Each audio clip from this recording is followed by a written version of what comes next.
guess we will. I guess we'll play the song. Intro, dog? Let's go. Heat Check! Brought to you by Humm Daddies. Let's go!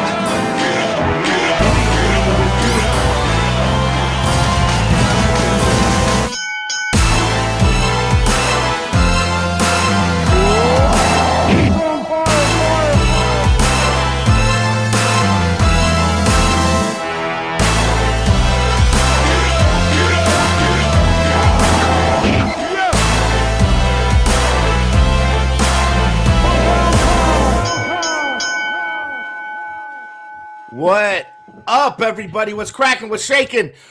How's it going? How you doing out there in podcast land? Thanks for joining us. We are the Humm Daddies. It's me and Artie with Zach on the way. Usually we broadcast on Tuesday nights with this three-man crew, and those episodes are called Heat Check. But, you know, we're doing some branding experiments. We're trying this out. We're trying that out.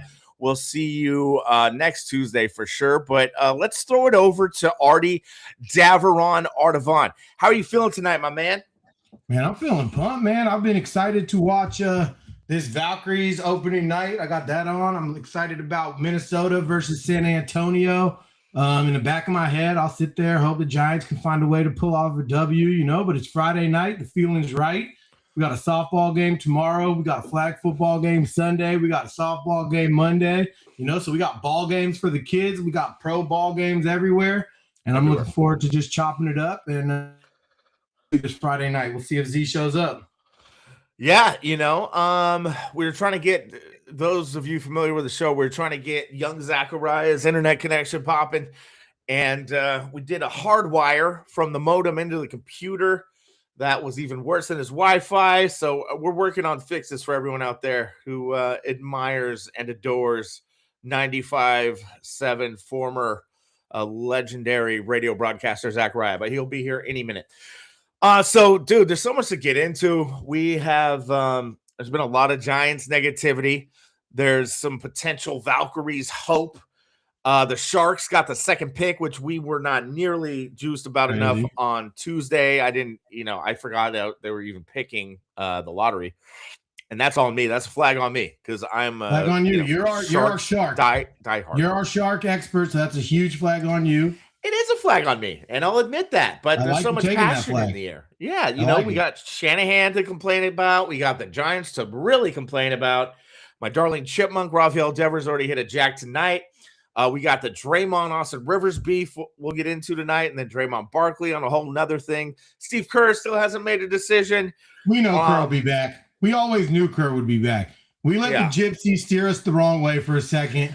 We let the world try to get in our heads, but we all knew what was the real thing. The real deal was Steve Kerr been planned to be back. Maybe they wanted a little drama. Who knows? Maybe it was all coordinated. This guy's going to be back, man. He's going to be coaching this group. We're going to have a good, fun run. We're looking forward to this next year. Hopefully the Valkyries really whet our appetite. And Valkyries? Yeah, Valkyries. You don't even know the name of the team you want us to really get into, huh? Yeah, you know what I'm saying. I'm hoping that they can whet the old appetite. We can have a good season because I'm pretty damn excited about the Valkyries. My guess, if I had to bet, betting man tells me they're going to have a hell of a season and they're going to fight their way and they're going to be a contender. So Valkyries contend. The Warriors better do their part and contend. Yeah, whoever the Valkyries' number one pick was, their initial season, their kickoff year last year, didn't play at all, which was a surprise. And she didn't play tonight either. I thought she was going to play. She's supposed to be a legend from like Lithuania. She's been a pro since she's 13, giving me Doncic vibes. And apparently she's called the baby-faced assassin. Yeah. So, don't we hear that from Steph? Are we talking about we got another one? Come on. She hasn't. So, what's she doing? Gearing up for another national? I'm not exactly sure what's going on this year. I think last year probably wasn't ready because she's like pretty damn young. It's probably maybe she's just young and they want the rights to her. I honestly don't know. We'll look into it and let the viewers know next time. But she's supposed to be a damn pumped.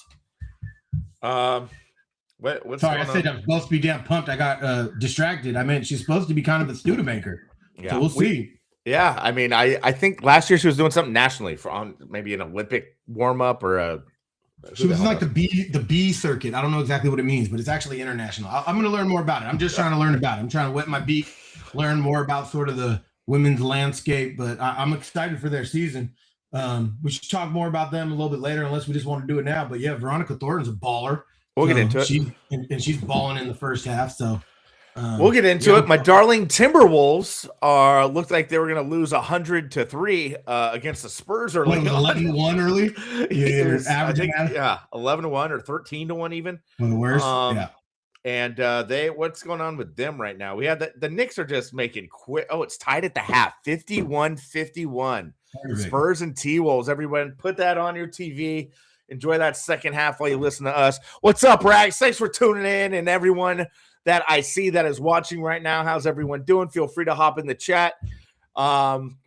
Hercules we got Hercules Dan on here. What's this nonsense with this year's draft pick? So yeah, Dan, fill us in. So the GM traded this chick that seemed like she was going to fit into the Bay perfectly. I forgot her name because this was something going. When was this draft? Like a month ago now? Yeah, it was about a month ago, but I remember that she's supposed to be raw. People were excited about her. Yeah, but and the GM had some very bizarre explanation. I asked my buddy who's like a WNBA, NBA, G League, just basketball fanatic, and he said this woman who's the GM of the Valkyries kind of materialized out of thin air, and he has no idea. She has no previous experience and doesn't really make any sense for the team. So, she makes sense if she's out there stroking and she's the babyface assassin. If she can just stripe it, we got a lot of defenders. We got some nice wings. We got Veronica Thornton running the show. We know the new hoops. If she can stripe it, we'll be happy. So let's just see if this young Lithuanian can turn into something. Will do. Okay, so let's pause Valkyrie's chat. Let's have some fun with something else that maybe more people can identify with out there. I'm thinking, do you want to tear into the Giants? Do you want to tear into the Niners? Do you want to talk Draymond and Austin Rivers? Have you been keeping up with the Draymond beefs with him and Chuck? All right. Yeah, I didn't actually get I saw all the Draymond and Chuck. I feel like there's been a new installment of the Draymond and Austin that I don't think I heard. I just heard Austin clap back to Draymond. I don't know if Draymond clapped back after that. If he did, I missed it. I saw a clip floating around today, I think from Draymond. I didn't really watch it though. I saw Chuck was interviewed by Dan Patrick this morning.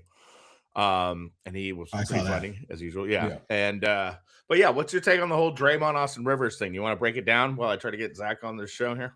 Yeah, I mean, to me, the Draymond Austin Rivers thing is actually interesting to me because I think he dug himself a huge hole by the way he framed an argument that I have been making on this show to our friends.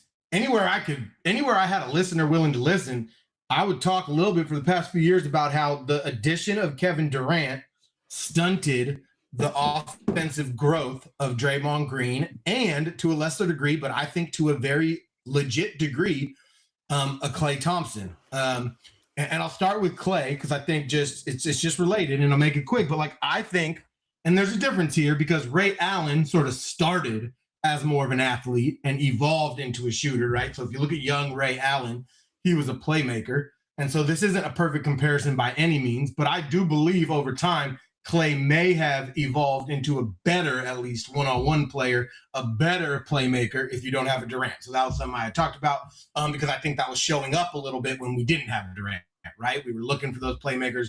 Fortunately, we had a Jordan Poole. He was able to be that playmaker. We won a championship. We had Wiggins. But so that's all I said. Like, to me, the Draymond comments, I fully back up his take that his offensive game was stunted by being with Kevin Durant.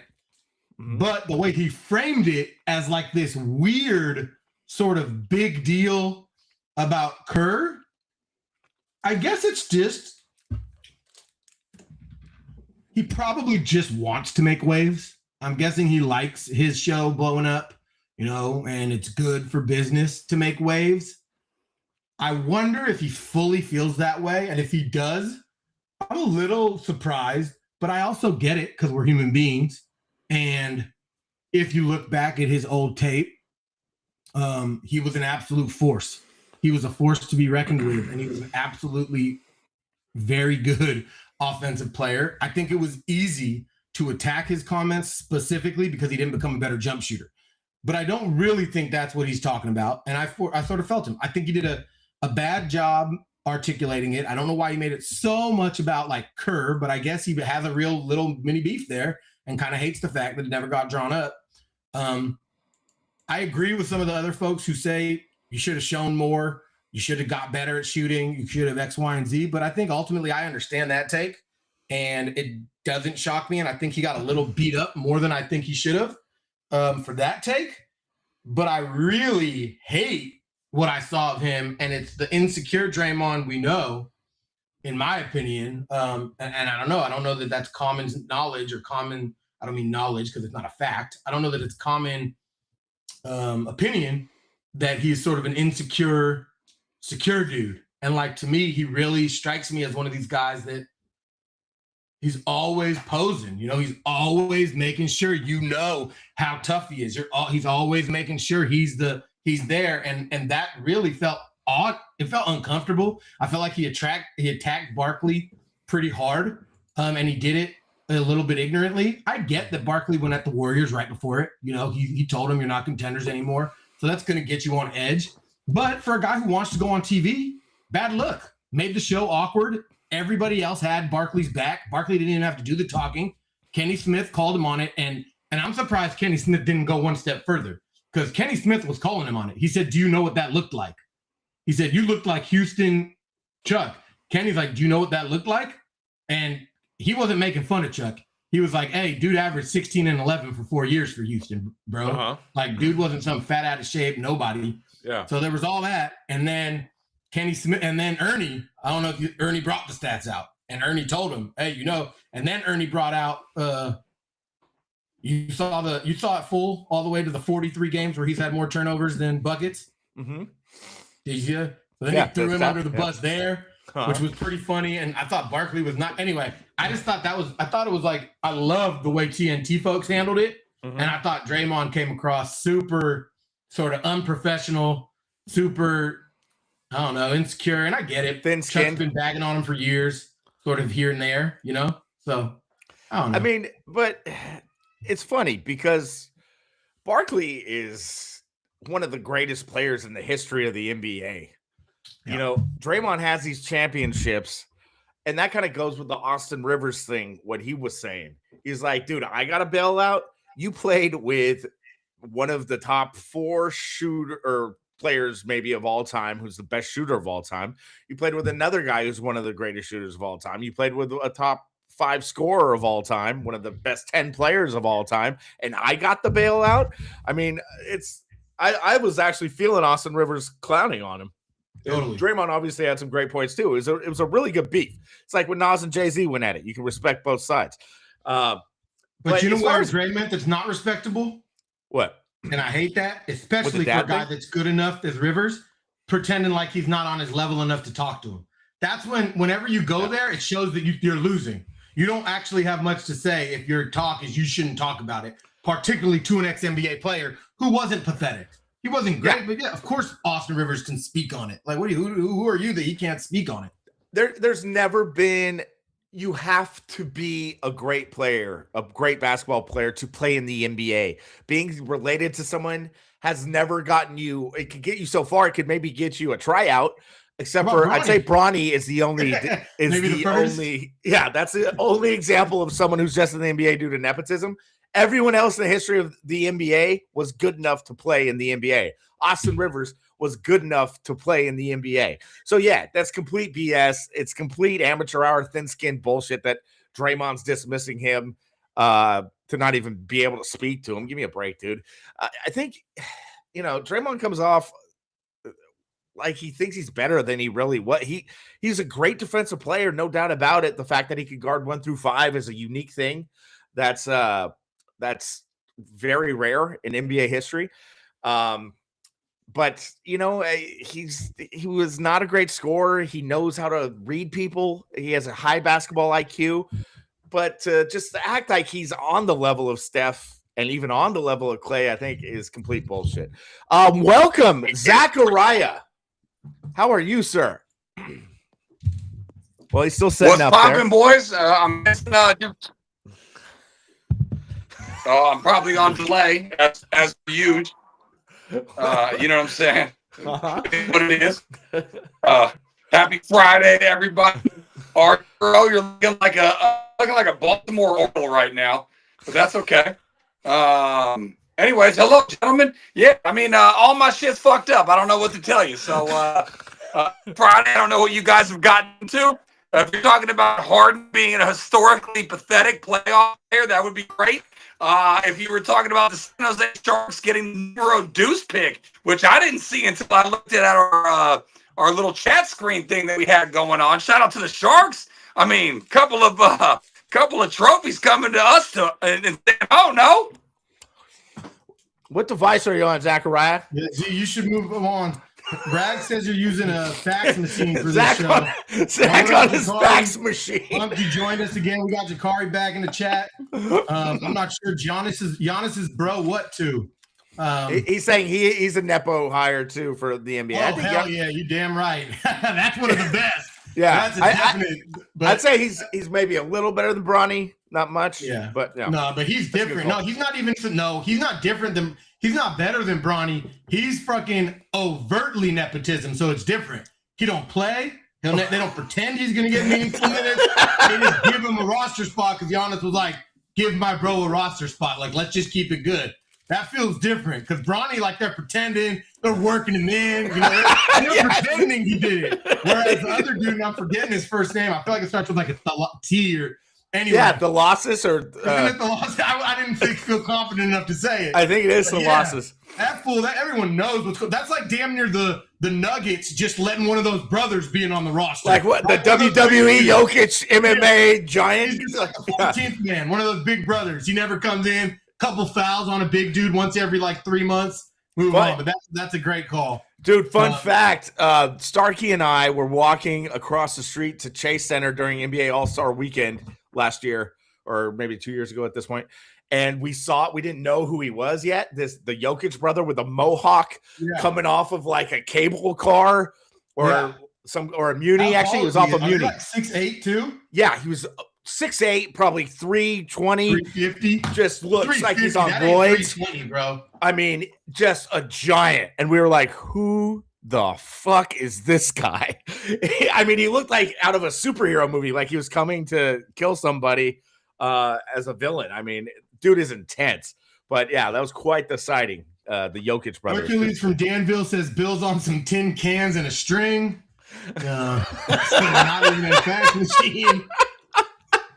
Dude, these are two of the best ones I've ever heard. AOL Zach's the classic, but the tin cans and a string, very solid. Zach, are you on your computer or are you on your cell phone? Are you on your iPad? What's going on, bud? No, still on the celly. Still on the celly. If you guys want me to like tap out, I can tap out. I don't know what to tell you. Do the computer. Tried to close all your hardwire windows earlier with you. Did some. Yeah, just go back to your normal windows Wi-Fi are closed, bro. This won't work. I would say go to your Wi-Fi. Go to your Wi-Fi, bud. Computer Wi-Fi. Ozzy Canseco was grinding, Dan. Don't hate on Ozzy. Ozzy was working hard. Yeah, Ozzy, Jeremy Giambi. Ozzy on the text line. Come on, dog. Yeah. Rags, Zach makes me feel like I'm being interrogated. Man, he really derailed us. Spurs are starting to get at your boys, but we got Ant Edwards stopping the run. Man, I love Ant Edwards. I really like both these teams. I mean, God, how Wemby in that first few minutes looked like the greatest basketball player I've ever seen. He was hustling his ass off, blocking every shot, diving into the bench like to get loose balls. The fact that he's hungry and he's not a bitch like a lot of guys are, these modern guys, is pretty endearing. I mean, the thing about the Spurs is they're super under the radar, way deeper than people think. Like their 5, 6, 7, 8, 9 guys aren't so bad, and their top 4 are damn good. You know, with Wemby, with Castle, with Fox, with De'Aaron was a huge I mean, they don't have a true 2. I think Castle's too young. De'Aaron is a true 2. I mean, he struggled a little bit, but De'Aaron's raw. They don't have like a 2A in the world of super team, but fuck super teams. This is like a dope ass team, man. They got like a dope ass superstar. They got 3 really good players, and then they got a bunch of like Vassell can score, Champagne, whatever the hell, some French fucking way you say it, but he can hit shots. They got a lot of talent on San Antonio. I mean, that's kind of how I look at the Wolves, except the Wolves stud is a small man, and the Spurs stud is a big guy. So yeah, but a lot of supporting pieces around both guys. Really. But yeah, the Spurs are. I just don't see how Minnesota's going to handle him for the whole series. It's not. I need to get a TV like freaking mounted somewhere. I want to watch this game so bad right now. I know. I have no way while I do it. If you guys ever see me looking to the right, I'm just watching. I can do 2 things, believe it or not. But it is me catching Spurs, Minnesota, if I'm ever looking one way. I thought you were all vouched tonight, Art. Oh, I'm all vouched, but they're going to handle the storm, no problem. Gabby Williams facing her ex-team. Gabby Williams, the small forward, came from Seattle. She's a fucking baller, defensive ace. Yeah, we got freaking, what's her name? Tiffany Hayes, the veteran presence on a minute restriction. The Valkyries are out here getting ready to do it. I'm telling you. They're gonna be Wilton good. Guerrero. Great pull, Danny. His brother, Wilton Guerrero. Vlad's brother. Whose? Is it Vlad's brother or Pedro's brother? I can't even believe there's a guy named Will. If you didn't Google that, he's a fucking maniac. Did Pete Incaviglia have a brother? Is there like a Fred Incaviglia out there? Freaking God. I mean, you had Chris Gwynn. Chris Gwynn was didn't last very long. Did he play? Tony Gwynn's brother? Yeah. Oh, wow. Yeah. Tony Gwynn, man. And then That's Tony Gwynn Jr. played, I think, too, for a little bit. He's an RIP that hurts. Yeah, he does. He is. But him and Kirby Puckett have both been gone for like 2 decades, which is pretty nuts when you think about it. A couple of chunky guys that can really get after it. Yeah, they could. Those guys were studs in the 90s, 80s and 90s. Giants are what? Ramon Giants Hernandez. Are 1-1 right now?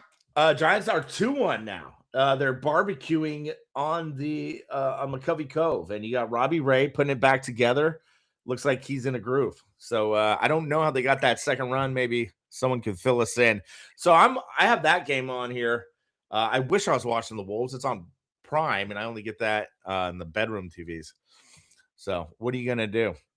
Dom DiMaggio. This is a fun game. Rags, you got any polls? Brothers that might not be worthy in the NFL, NBA, MLB, or hockey. What are the chances that comes back? Should we just put that to bed? No idea, but we don't need to worry about that. We just keep on rocking, and if he joins, he joins.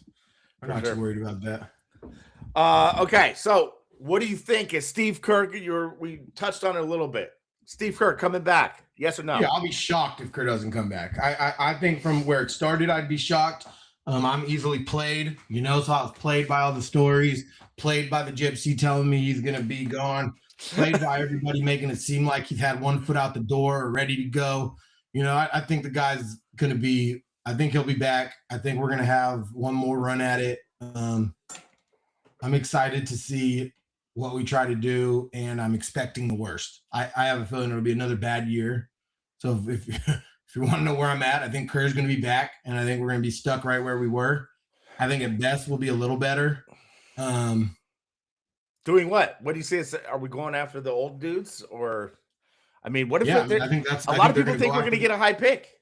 We got the 2% chance at the number 1 pick. Is that going to happen? Yeah, we'll see. There's some dude that's supposed to be kind of raw. He's like a young wing. I've been hearing like raising up the ranks. I'd be down for something like that. But yeah, I don't know. I don't sit with a lot of optimism on the Warriors. They're going to have to, I sit a little bit like the Giants, like they're going to have to bring me along. I mean, that's not true. The Giants are going to have to bring me along for 2 months. The Warriors are going to have to do it for just a couple weeks. There's a difference. I don't know. There's a big difference. The Giants ownership doesn't appear to really care about winning. Joe Lacob is a maniac about winning. He hasn't been doing it well. He's been getting in his own way. But, Warriors ownership is annoying, but at least they care about winning. The Giants accrued the Grand Theater in the offseason. They signed Hauser. They signed Molly. Or Maley, or whatever you want to say, and that's they signed Bader. Boach vouched for him. Boach vouched for Maley. Said he's a Studebaker because he is Boach a GM? Is Boach the president of baseball ops? Why are you listening to Boach, guys? Well, Coach Got coached 75 and drinks wine all the time. Well, he managed his ass the year before, I think. Yeah, I know. But still, so when you're making those kind of additions and ownership is buying theaters instead of players, I don't know. And you realize Buster Posey, Zach Manassian, and Tony V, they're all first year or they're all unexperienced. They have no experience in the job they currently have. So you can't run an organization from top down, all guys who have never been there before. So it's just a clusterfuck. I don't see the Giants improving really. At this point, it just seems like a lost cause. So I'm kind of resigned to that. But you said, hey, they might pull 5 in a row. They had Pablo talking about the Latinos who were struggling, and Pablo said, "Don't you worry." He was on the airwave. Yeah. He said, "If you're worried about Adames or Devers, you're kidding yourself." He said, "That's with me in 3 months." The best part is he said they're going to be hitting 240, which he had he was honest there. He said they're going to be at 240. They're going to be close to 30 home runs, 90, 95 RBIs. He said, "Book that. You don't got to worry about those two." They're like that last year. I mean, I remember they had some horrible periods last year and then ended the year on fire, but the games didn't really matter then. So how about you do something before you're out of contention? That'd be nice. And like I've been saying, Devers is coming on, and that was the one guy.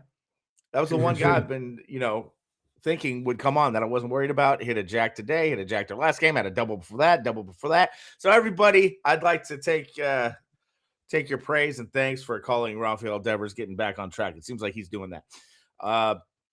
Otherwise, I don't see Adames or Chapman turning it back on or turning it on at all. I don't see those guys improving until we're out of contention and there's nothing, no pressure on them anymore. I mean, this isn't a team that can win by playing boring baseball, and they play boring baseball like we talked about before. And they're not good enough to play that way. They're not good enough to just be like, we're going to out-hit you and out-pitch you and not do anything interesting. And they're trying to play the most basic brand of baseball with the most average to above average to below average across the board players, right? Like across the board, they got average, above average, or below average. They don't got superstars, really. Like Logan Webb, closest thing, Devers, closest thing, and neither of them are doing very, they're two of our worst players so far statistically. Yeah. And even them are more like the lowest end you could possibly get if you're calling them a superstar, right? They're just very good. They're not that. And so, I just think we're expecting something that I think is not going to happen. So, and you got to love Bryce Eldridge not even in the lineup today. Call him up and sit him. You got to love that. What if he's like, who's this guy? I never heard of this one. I heard of Chappie. Chappie's a 10-year pro. That guy. But who the hell is Bryce Eldridge? Bryce Eldridge has never hit a big league home run. So I'm going to put a guy in there who's hit major league homers. So you call up Bryce Eldridge to not play him. That makes sense, right? Yeah, I mean, that had to be an awkward interview for Murph. You saw Murph had to interview him at the Italian club. Oh, yeah, right. Like enshrined in the Italian club, got a nice jacket. And it's like, what the fuck are you going to talk to this guy about right now? Uncomfortable conversation. I should check it out. You could tell he was like a good sport about, like Murph was like, even his tweet was like acknowledge something about the awkward, he made it not awkward at all, but he did a great job of basically acknowledging sort of what I'm getting at. Like, we know, he said something like, had a great conversation for blah, blah, blah. Like, let's get some wings for this guy. He's a great dude. I don't know. It was just, man, he's definitely persona non grata in most of San Francisco, I'm imagining. I heard he said if I wear this nice Italian SF maybe I won't get whacked. Maybe I won't get whacked. Yeah. Also, they had an offensive meeting this morning. The team had a nice little offensive get together, and Tony V was quoted before this game. I didn't see it live. I just read it that he said Pat Bailey chimed in, and that's the extent of that. He said, yeah, he was one of the first to chime in. So good for Pat Bailey. He chimed in during the offensive meeting. So that's where we are. Barry Bonds at the meeting? If they weren't, then it was a wasted goddamn meeting. I'll tell you that. They're back at it. 66-50 in the third quarter. What? Who is it? Your Valkyries up 66-50 in the third quarter. I was hoping you were going to say my Wolves. No, your Wolves are just down a few. That game's staying good. That's probably going to the finish line. I got to figure out how to get that on my computer. Yeah, there's 4 minutes left in the third. The Timberwolves are down 4. This is going to be a great fourth quarter. Great game 3. This is what NBA playoffs is about. It's so weird that human nature is fucking crazy. Like the fact that the Timberwolves just go out there and get their ass whooped game 2, and it's like kind of everyone knows that's going to happen. Yeah. I felt it in my bones that would happen. Gear up, and Edwards like, got to come out. Like everybody on the Timberwolves probably like, you got to come out ready. And then you just go get your ass whooped. And everyone knew it. Everyone who follows hoops knew that was going to happen. Like Crazy. At Spurs' second game at home, of course they're going to win that. Really I didn't know they'd win by 40 or 50, but yeah, I thought they're going to win by like 10 at least. Yeah, so Giants have 2 runs. It's the 5th inning. When's the last time they scored more than 5 runs in a game? Honest question. That game they had like 9 and lost. Did they? No, they won that game. Didn't they have a big game like about 2 weeks ago? Where they scored 5? That felt like a really big game. 5 and lost with Logan Webb. They lost 10-5, I think. No, but they have another one semi-recently where they had like 8 runs. Remember? Maybe they put on a couple at the end. After I might have made that up. I might have been snoozing and dreaming about one nice big game. I thought I remembered one kind of monster game a couple weeks ago. But basically, I can't remember more than 2 runs ever. Like, I remember that 5-run game, but they're just stuck at 2 every game. 2, a lot of threes. There's a lot of threes. A lot of goose eggs. More than any other team. 8 goose eggs now. 7 or 8 goose eggs. I think it leads the league by a lot. There was a K. Pirates walked off the field there. Very nice. So, I don't know, man. I don't know what to do with these guys. I don't even know why I'm watching the game. I didn't want to. And then Elmer texted me that Devers hit a jack, so I just had to start tuning. It seems so much more exciting of a lineup, their batting lineup. I don't watch them too much, but man, I'd trade lineup for lineup. I'll tell you that. They're young. Yeah, A's just dropped 12 on 2 nights ago. No biggie. They do it all the time. We got young guys stepping it up. I got that kid Carlos Cortez they got. He was struggling somewhere else, I think on the Mets or something, and he's balling over there. They got Rooker, who's struggling bad, who just hit a big bomb yesterday. They got Kurtz, who can't help but get on base. He's walking all day. The catcher's the most underrated player in the entire bigs. I thought he was underrated this year. I go back. I knew he had hit well last year. Say Langoliers. The guy had 30 bombs last year too. Yeah. I don't know if you follow him. The A's catcher is opposite Bailey. He's hitting 330. He's fucking hitting bombs every day. He's middle of the order. Like, yeah, this is what we want, man. They got a couple guys disappointing, but man, they're a good team. The fact that Kurtz didn't just get in the Bonds conversation in a walk category, but he passed him for the consecutive walks in a game. That's insane, man. Impressive. That's very impressive. Although the Bonds stats a little bit different because Bonds was also fucking raking. So it was Kurtz. Kurtz is in 230. Kurtz is in a slump, and he's just trying to draw a walk every game. With a walk. Bonds is 4 for 4. Whoops, I didn't get walked. Yeah, right. I'm guessing his streak ended with a 4 for 4, not an 0 for 4. Let's put it that way. But anytime you're passing Bonds with walks in a walks related thing, that means you're. I think he also passed Ted Williams for youngest player. He was the youngest player ever. He has the highest streak for someone 23 or younger or some shit like that. I think he walked in 23 straight games, 23 straight games. Yeah, he's got a great eye. He's a slugger too, man. He can freaking crush the ball.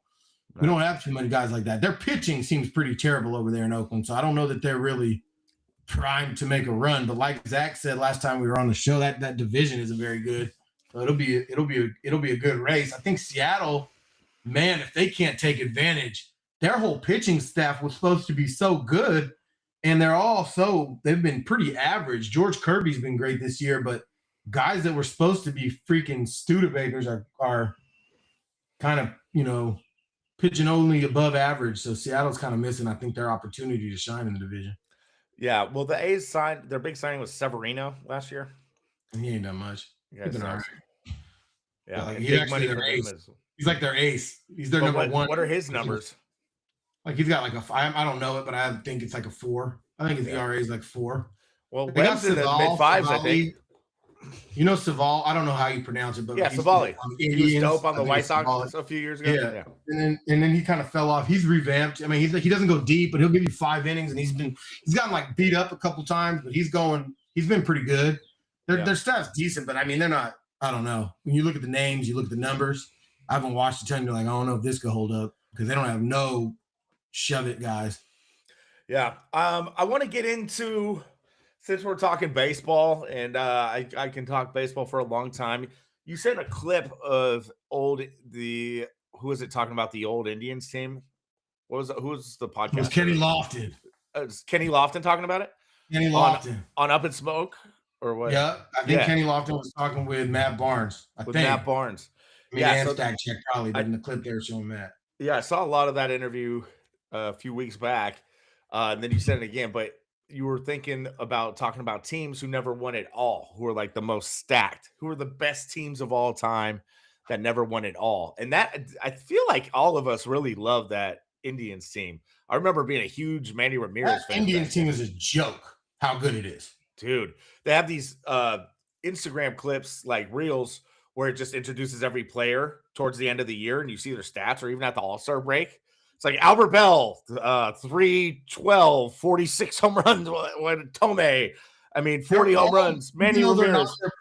Having prime season. So like Manny's a baby, but he's fucking 31 jacks, 120 ribbies or some shit. Right. It's like Kenny Lofton, 320, 60 stolen bases. It's Kenny Lofton in the leadoff.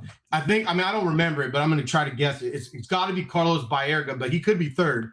Yeah. If there's a better two-hitter. Was Omar Vizquel on that team having a good year? So. Is he? Yeah, he was. And I think he's having a good hitting year that year. It's the 3, 4, 5 are probably who you said. Freaking Albert Bell. Freaking.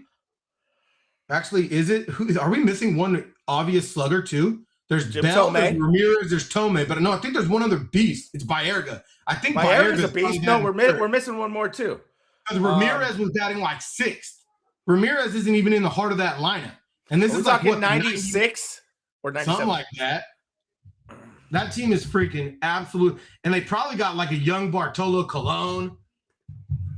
Well, I remember Matt Williams got traded for Jeff Kent in that team. Was Jeff Kent on that team?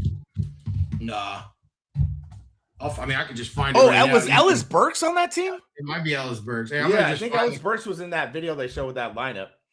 Yeah, I'm going to just find that clip real quick and just freaking. Dude, Brian Giles was like a bench dude. Here it is. Which one? 96 or 7? 95. 95, okay.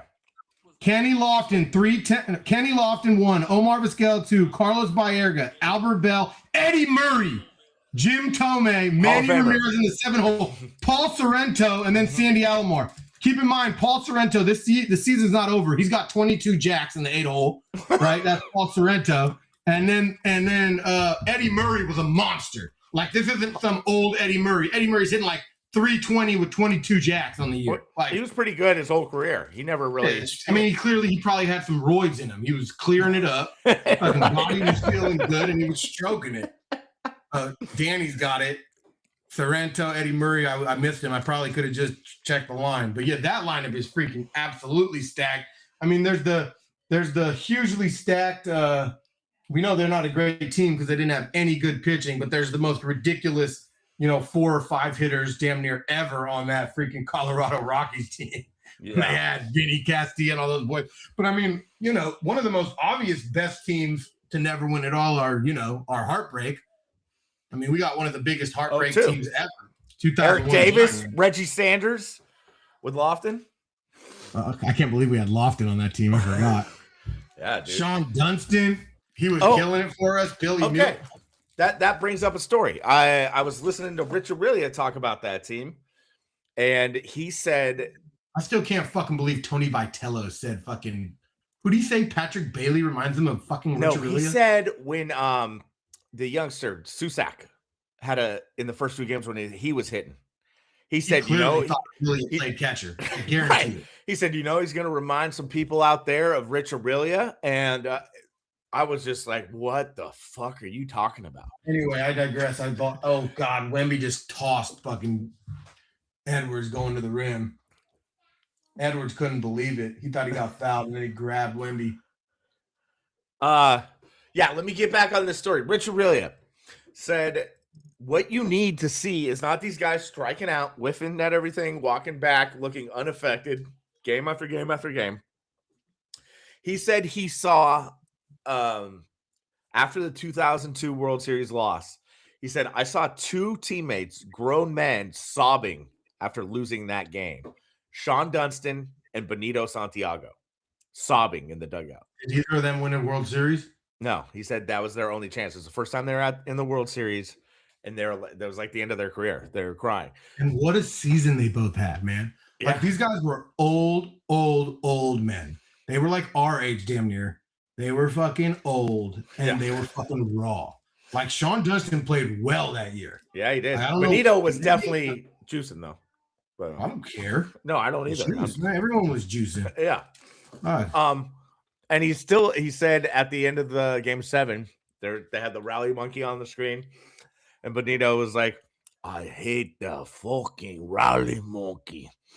And he said, but then he's like, he is kind of funny though. I loved when I was a kid, just because I liked the way his name looked or sounded, and there was a really cool Donruss card. I don't know if anybody remembers. Yeah, on the Padres. He's like looking at the camera, hella like it was a fun looking card, and so I just loved him. And I just literally just had a song where I just used to sing his name like a lot. I would just go Benito Santiago, Benito Santiago. Hey. Benito, I love me some Benito. This Padres Benito. I was just like a little 6-year-old thinking Padres. about Padres Benito. Me too. Do you remember what I used to throw from my knees to be like Benito when I was catching? I love Benito too. He's one of my favorite catchers ever. Maybe put him as the manager. Dave's idea and your idea was to get like a Latin dude to wake up these Latin dudes instead of some random guy from Tennessee who's never been involved in Major League Baseball. Imagine having like Benito in the dugout, or even I used to love fucking Felipe Alou. I mean, he wasn't great, but he was good. Was Felipe Alou our manager when we were like really bad, and he just had to hold it together? No, he had some good times. He managed the only wire-to-wire Giants team ever that we won the division, then lost with that Jose Cruz dropped fly ball against the Marlins in the first round. Yeah. In 03. Oh, he managed that. Okay. Yeah. So Dusty got fired, then Felipe was the manager. Yeah. And then I think in 04 we were competing. But then he oversaw some rough years. Yeah, 05 I think we sucked. Bonds was out all year. 06 I think was his last year. We were okay, and then Bochy came in 07. San Antonio up 9, 30 seconds left in the third. Yeah, even those bad teams, I tell you, that's where there's like I don't know if it's my age or the players. That's the confusion. And I'd actually be curious, anyone on the chat who's a Giants fan, your thoughts. And I wish we had a huge audience because I'm just curious everyone's thoughts. Well, Danny knows this shit. I can't tell if it's just because of my age or not. I like those old bad teams way better than this group of guys. Like, I like the teams that had Benji Molina and fucking Pedro Feliz and fucking Fred Lewis and fucking Randy Wynn. And I would get mad at them, and they annoyed the F out of me, and they sucked. But I liked them better than this group of guys. Like, I don't like this group of guys. A lot of those teams had Barry Bonds on them. So that was kind of fun to just watch him chase the home run record, even though the team sucked. But not once Fred Lewis was there. That's Fred Lewis taking over for Bonds. No, Fred Lewis played when Bonds was there. Yeah, maybe. And then maybe a year or two later, too. I wanted Fred Lewis to be good. But to your point, it's a lot more fun seeing young dudes who kind of suck than these guys who have had success in the past, and they have these fat contracts, and now they're sucking. That's not fun at all. And even like the way these guys suck, like I remember how much shit I used to talk about Randy Wynn. He'd be our best hitter. Dude, he was around 300 when he was playing for us for one of the years. I mean, he also got hot that year, I remember, because he was towards the end when we were way out of it, I think. Yeah. But still, he would be like the best hitter on this lineup, I swear. Danny says he hated the old bad teams. Of course. 08 was Brian Bocock. This team worse, Danny. Because my God, I hate this team. Yeah, 93 Giants were dope when they lost to Atlanta. Solomon Torres on the last day of the year. That was Heartbreak Hotel. Yeah, when I did that, me and Ted Ramey and Paulie Mack did the comparison of our favorite teams with like U2 albums. It was in the weeds, but U2 fans loved it, who are also Bay Area sports fans. 93 Giants were like, that's my favorite Giants team ever, probably. That's Will, Matt Williams, Bonds, 3, 4, 5. That's Billy. What a surprise that Will and Barry Bonds didn't get along, huh? Apparently they did, though. Or now they do. I could imagine them not liking each other pretty easy. I don't think that's true, though. Any weird bullshit. I'm just saying the way their personalities are, like Bond sort of to himself, thinking he's the shit, not really trying to talk much. Barry just in your face, yapping all the time. Like he probably just wanted Barry to shut the fuck up all the time. Will just wasn't Will wanted to come back, and they offered money to Robbie Thompson instead of Robbie Thompson. Robbie Thompson's baseball Steve Young for me, for anyone who doesn't know that. I fucking hated Robbie Thompson forever after that. Hope to just watch him rot in hell, and he did rot in hell, except he was on a Giants uniform. I was absolutely took the money and run. You might as well call that guy Matt Chapman. JT Snow for the Giants, and then JT Snow turned it around. God bless his heart. Yeah. I used to rip JT Snow because he took fucking, Will Clark. He didn't take anything, but like I was young and impressionable in math. And so Harry used to always give me a hard time in my college ring. He's like, why are you mad at Jay? He could never understand the psycho friend he had just met. He's like, why are you mad at all these guys, dude? Like, JT Snow's pretty fucking good. He's like, dude, he's great at defense. Yeah. He can hit a little. I was like, oh, fuck JT Snow. I was like out here rooting for Will Clark on the Rangers and shit. Obviously, I'm still a diehard Giants fan. I didn't leave the Giants like the Niners. But man, I used to hold a grudge on him. And then he saved little Bonds' life. And you remember that? Little Baker, yeah, that's what I meant. Yeah. Darren, is that Darren? Yeah. Darren Baker. Darren playing big leagues for a second. He got some ABs, I think. He had a cup of coffee. Yeah, he had a couple games up here, and he was in the minors for a while. But JT, I remember, was Kevin Dineen's favorite player. He was like into him back on the Angels and shit, which was bizarre. But I mean, JT was a stud. He really fell off a cliff hitting, though. His numbers went from like 280, 20 jacks, 80, 90 RBIs into 240. He bounced back late in his career again, if I remember. I feel like he was like in a real pit when I was giving him a hard time. He had a couple years that were awful. He was like a really bad hitter. Yeah, for like 2 years. That's when I'm ripping him. I'm like young, drunk, Artie, 20 years old, watching these games, just ripping into him every day. So mad. Wishing it was Will the Thrill over there. With so much of my heart. But then he re-endeared me. I love that he was able to win me over. Danny said the current team's more annoying because they're long-term aimless, and I totally agree with that. They don't have a direction. I can't even believe, and this is where Danny's sports memory is so much better than mine, and most people's are, but I cannot believe, and it really is fucking with my head, that Randy Wynn and Benji Molina and Tim Lincecum crossed over. The fact that Danny's telling me that Benji Molina and Randy fucking Wynn were on the team sucking it up while Tim Lincecum was winning Cy Youngs is telling me that my brain is so struggling with time. How about this? Matt Cain played 3 years with Barry Bonds. Did you know that? 05, 06, and 07. This is just all off the top. With those little that banged up knee, he'd come in there and fucking 900 OPS. Doesn't matter how banged up he was. Still, like, hit, 270 with 25 bombs? Not mad at that. It was crazy when he couldn't use the clear. That would be great now. He literally couldn't walk without the clear. The guy was just rubbing some magic on it. Why do we not all have that? Like, that is enough. I need to know what the science is behind the clear that makes it so bad for you that I don't get to rub it on my knee right now. It's not bad for you. It's not bad for you. Then why can't I get the clear? I need the clear. I need the clear on both knees, but I really need it on my left knee. I can't do shit. I've heard it talked about in like fighters. It's like superhero shit. It makes you feel like why don't we all have it? I don't get it. I don't know. That's a great question. You should do some digging and find out how bad this stuff is. Let's do a special like 60 minutes episode on the cream of the clear and why everyone isn't on it. I mean, I should have HGH. Like a lot of people are pretty pro HGH and say that it could do amazing things and help expand lifespan and do some crazy stuff. So there's a lot of shit out there on HGH. I don't think there's that much out there on the clear, and I'm pretty intrigued about the clear. I'm sure they got plenty of new shit even better than the cream of the clear now. You just rub that shit in your bones that are rubbing together. You don't even feel it. You got arthritic knees, and you got no idea. You're just like, I'm fine, man. I don't know what you're talking about. Knees fine. Anyway, I really need some of that, man. I'm just catching freaking 10-year-old girls freaking bullpen sessions for the past short hopped a lot. I can barely walk, dude. I pulled my left knee. I went into the season with a torn meniscus and like really messed up this knee. I've had torn ACL, fracture. It was an absolute mess of an injury. Nice.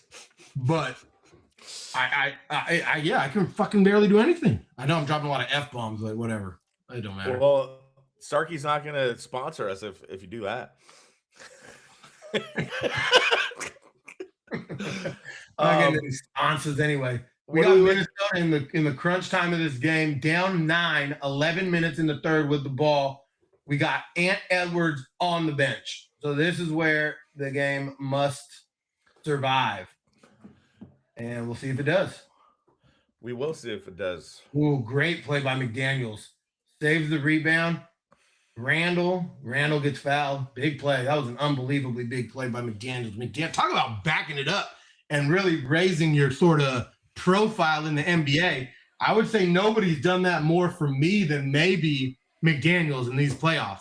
As far as making a name for himself, that's a good one. Give me another guy. I mean, I think Dawson maybe has done that. Sorry if I said his name awful. Just call him Io. Just call him Io. So Io and McDaniels have both made a pretty nice name for themselves.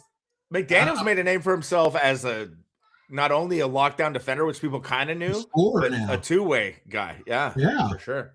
Is there anyone else that's sort of played above what you would think of him? Not really yet. In anyone in the NBA or just this series? No, just any NBA playoff player that's really excelled this year. I would off someone's shit hella bad. Julius Randle traveled and they didn't call it, and then he smoked a layup.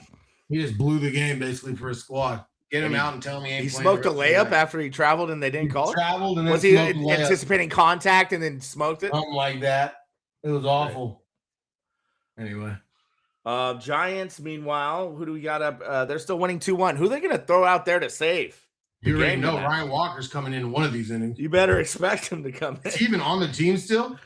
I would have cut him a long time ago. It seems like they have some kind of they're trying to publicly humiliate the guy.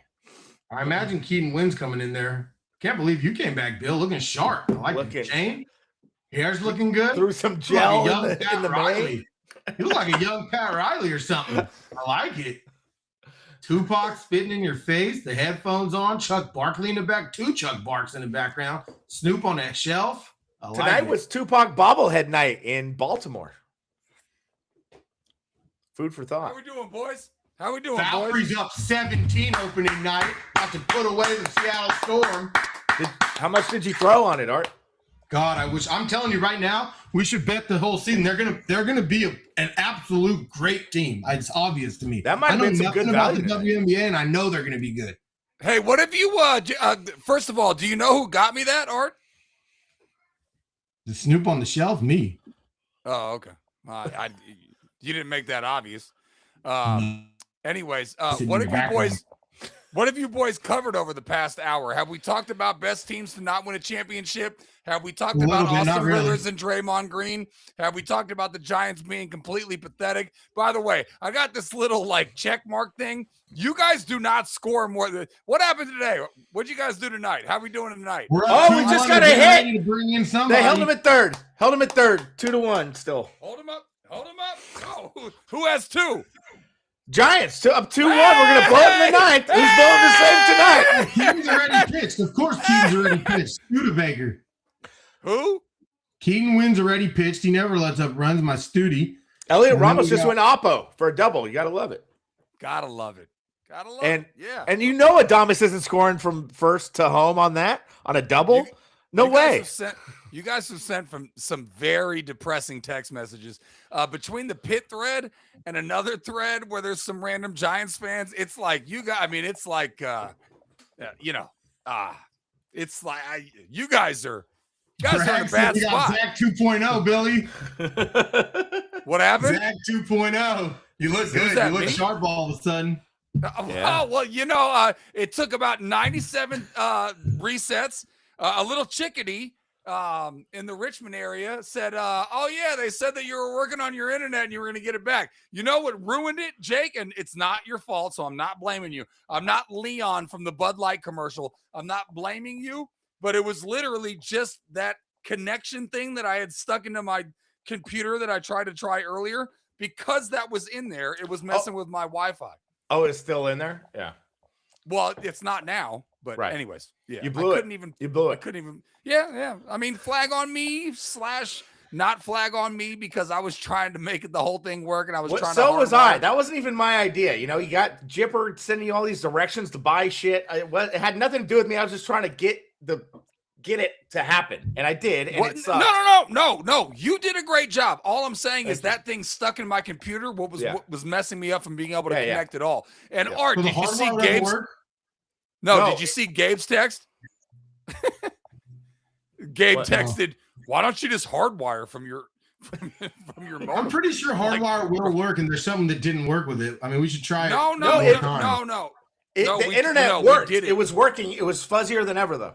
It was worse than Wi-Fi was off. Hardwire, bro. That's not how internet works. No. I turned the Wi-Fi off. I just had the hardwire in, and me and Jake got the internet working, and it was worse saw every step than it is right now. Yeah.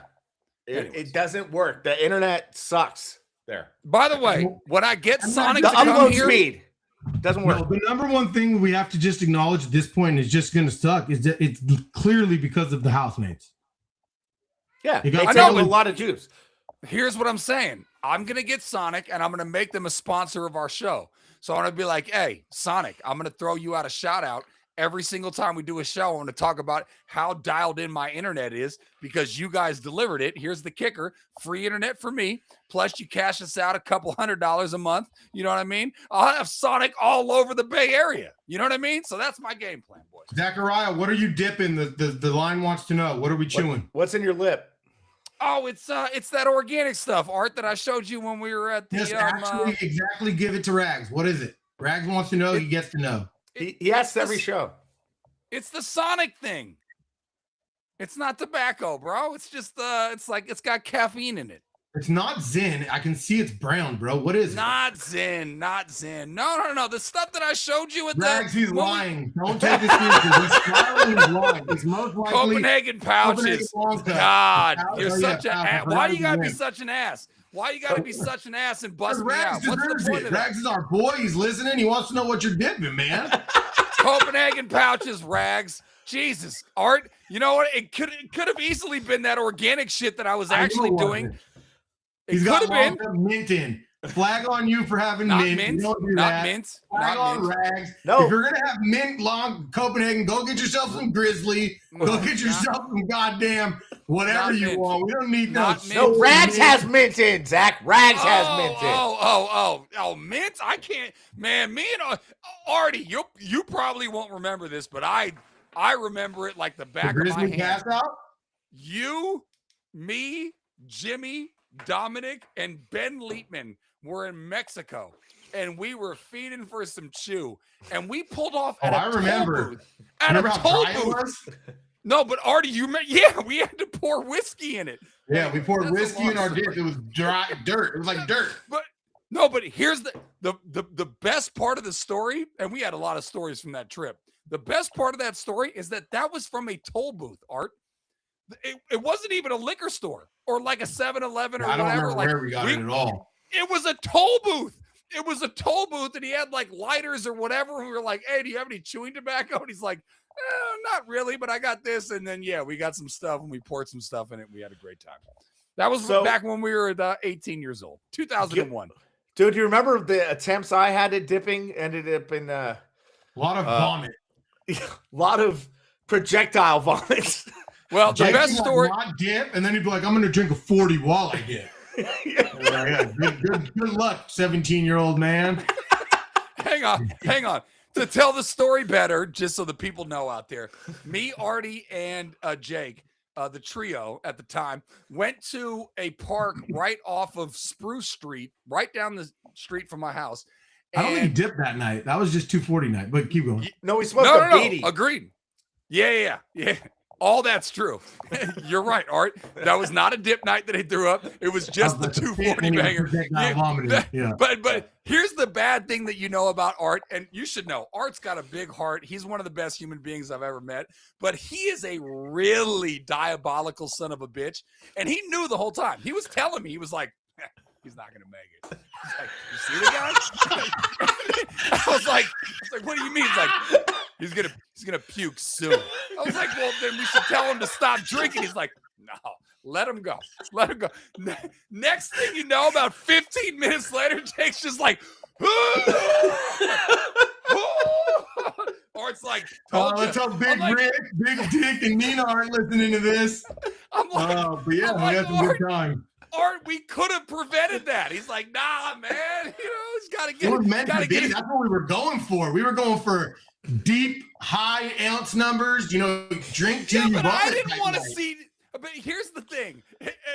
As mean as I come off and abrasive as I come off, I didn't want to see Jake puke. If I had known, like you had known. I didn't want to see Jake puke. I just didn't want to get in his way. Have a good night. You knew it was going to happen. You wanted to be entertained, Art. We all know for sure.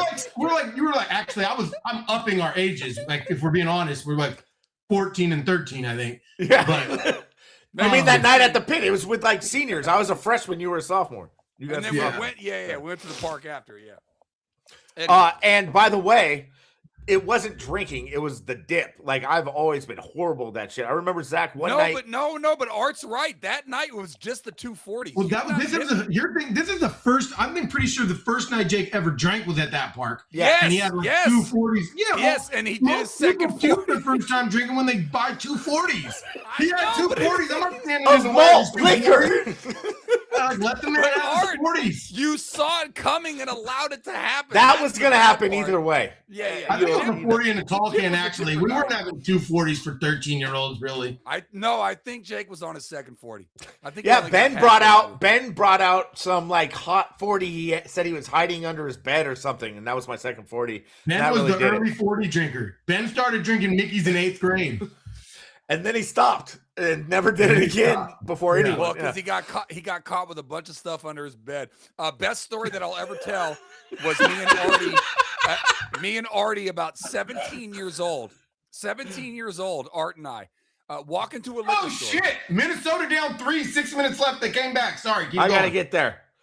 Keep going, T. We're checking on that game, and I hadn't looked over since we started having fun. They were just down like 11 or some shit. Oh, it's fine. Just one of my favorite stories was me and you, 17 years old, not even close to 21, and me getting 2 Old English 40s out of the fridge, and you looking at me, dead ass serious, not kidding at all, and saying, "Oh, you're not drinking tonight?" I probably said you're taking it easy tonight. And it was probably a 40 in a tall can. That's what I used to say. If somebody had a 40 in a tall can, I'd say, "Oh, you're taking it easy tonight." Huh, no, I got 2 40s, and you were like, "Oh, you're not drinking tonight." Okay, all right, fair enough. Zach, one of my faves was you, me, and Maddie Strauss. Maddie Lou were at his house in that little back house. Oh yeah, the little in-law unit. Yeah. Watching Once Upon a Time in America, that De Niro, James Woods, like 4-hour gangster movie. Excellent. I think it was winter break in college or something. And we were I thought I was, we were older then, we were fancier than. I was like 20, maybe we were 20 or something. Just drinking, I don't know, Red Tail or a bunch of 6-pack, 12-pack. Red Tail. Whatever happened to Red Tail? I haven't seen it lately. Why don't you drink it? I think it's gone. Is it? I haven't seen it lately, although I think they might have gone bankrupt. I heard Kayvon went wild at that night. I heard that party. You just really brought me back with Red Tail. Red Tail brings me back to like 2004. I thought that's what you still drink. What's it that you drink these days? What's your favorite beer? Racer 5. Right, that's Racer. Yeah. Racer 5. But anyway, we were drinking, having a good time watching this 4-hour De Niro movie. You and Matt eventually like passed out, I think, because it was a 4-hour movie. I was kind of falling asleep. I never made it through most of your movies. No.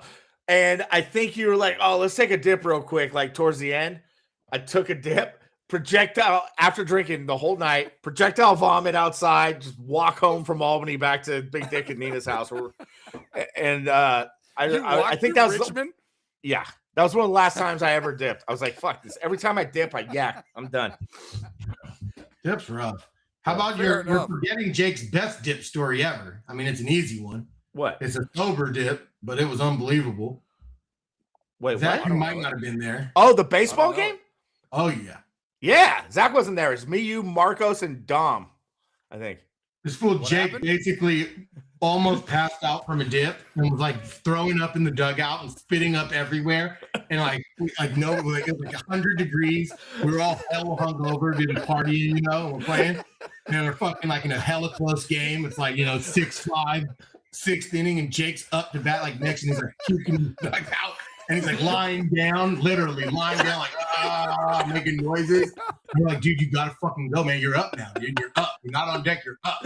And he just fucking puts on a helmet, runs out there, and you can just tell he's like fucking hella fucked up. And like maybe first or second pitch, just a fucking yapper, just a shot to right center. And he's just on his horse, like ties the game up. He's all pumped. I think he ends up rounding home, scoring on another base knock. I think he comes back and literally starts keeping some more. It is called. It was like, it was unreal. Hang on. Back up. I need some context. When did he took the dip? Okay, so you had been partying the night before. When did he take the dip before? During the game, like 10 minutes before puking. They car ride too on the way there. We were dipping or something. What inning are we talking? Fifth, late, fourth, yeah, late, 7th inning game, 5th okay. inning. So. Late. You had partied the night Huge before. You had partied the night before, and then you took the dip mid-game? No. Yeah. Was it mid-game? Oh, yeah, we were all dipping. Yeah. We were all just dipping, and that's what reminded me of it, that you said you're going to quit dipping it because you said it makes me throw up every time. You're just like, yeah, give me one. Like, we all dipped. Like, we actually just dipped. So, like, we're just dipping. Yeah. But why would he have taken it if he had partied the night before? Why wouldn't he? He's having fun. We're playing a ball game, and all his friends are dipping. He's like, but you said it was a huge at bat, though. No, I mean, it's summer fucking ball. Huge Yeah. at bat. I was thinking El Cerrito High School. My bad. No, it was like an Aaron Alec team. It was our travel summer league. Yeah, that doesn't count. No, it was a big game. By the way, since my baseball career went down the shitter as they turned into curveballs, Art, can you please give me some love and give me some recollection of that day that me, you, and Dom went down in like some van or whatever? I think Jimmy was in there too, and I either pitched my tail off, or I played first my tail off, or I hit my tail off. I did something good for the first time since Mustang. I wish I remembered your exact thing, because I think you just were a solid contributor, played first, had multiple hits. Not a lot. No, yeah. Crazy game though. So we show up on that summer team, and the exact score you said just showed up. Drunk, I think. We show up, yeah. We drank the whole. No. I think we just partied hard in that dude's car after. We weren't drunk. We got fucking hammered after. But on the way home, we show up there middle of the first inning. And either they immediately stop the game and change everything and sub everyone out, or they did it like the next half inning. But I immediately get put in at pitcher. You immediately get put in at first base. Dom and Jimmy go to whatever positions they play. I throw from that moment on a complete game shutout, but we were down already. Dom or Jimmy hits a bomb to tie it, and Dom or Jimmy hits a bomb to win it. And you probably scored one of the runs. You had multiple hits. And you played first the whole game. It was at that field in San Jose. Yeah, San Jose. Yeah. And then we got hammered on the ride home. What was that dude's name? It was Rudy or something, but it's a funnier version of that. Chuck. His name was Chuck. It was unbelievable. Anyway, I don't know. I digress. Right now, we got Timberwolves down to 4 minutes and 50 seconds left. Giants are up 5-1. Gilbert got an RBI knock. Arise got an RBI knock. Giants are clicking on all cylinders. This is the kind of team you like. This is a baseball team you can get behind. They're electric. They play the right way. They play beautiful baseball. They got great starting pitching. They got relievers everywhere. They can hit 1 through 9. These are the Giants. This is Feel Good Gigantes baseball, and this is a special club. I mean, they're fielding it. They're hitting it. They're throwing it. They're pitching it. This Giants team, I mean, watch out for tickets. They're going to start skyrocketing. This is going to be a special ride into the summer, guys. Danny asked if Nichols let us dip during games. The answer is no, although he did introduce me to Chaw personally. Didn't you? He introduced me to Chaw, told me to do wrap it in gum, tug it in my chip. And then he knew I dipped, but wouldn't let us do it in the games because you can get ejected for doing it. Yeah, didn't you almost get ejected for having two? It was pretty and the guy dumb. pulled you to the side? So I had already been ejected from a league game. And for if you get from 1, and if you get elected from 2, you're out for the year. They kick you out. For 2? No, just for a random thing. And Chuck is a funnier version of Rudy. I agree. But anyway, freaking great for Nichols, although he gave me a fucking verbal lashing. But I forgot. I walked up to the plate with a tin in, and I had it in my ass pocket. Everybody sees ready the to tin. throw it out. And right when he saw it, he just immediately called timeout and fucking grabbed me, fucking took the dip out of my ass pocket while he was just ripping into me. You stupid son of a, what the fuck are you doing? You know, he's ripping just all into me. One thing I could handle it still made me dizzy, but Gibby would have like Red Man chew. Oh, that's what yeah. Yeah, so sometimes I'd get the Red Man, get a little, cheek of that. That was a lot easier on my. That's a whole nother animal. Yeah, Yeah. that's a whole that's the thing that you put in your cheek. Yeah, I think that's actually what Devers does. Yeah. Not to go too inside baseball or too inside the sport or whatever, but our boy Andrew Keogh, I call him Silly Putty. He made some quote where he was like, he needs to stop chewing or whatever. And Devers is always chawing on something.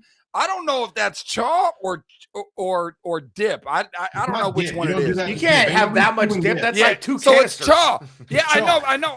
You guys are both right. You can't do that with dip. But the thing is, he puts it where you would put dip, not where you would put chaw. Yeah, he puts it a little lower. I know. And you can wrap it up in gum. And he fumbles it around. Yeah.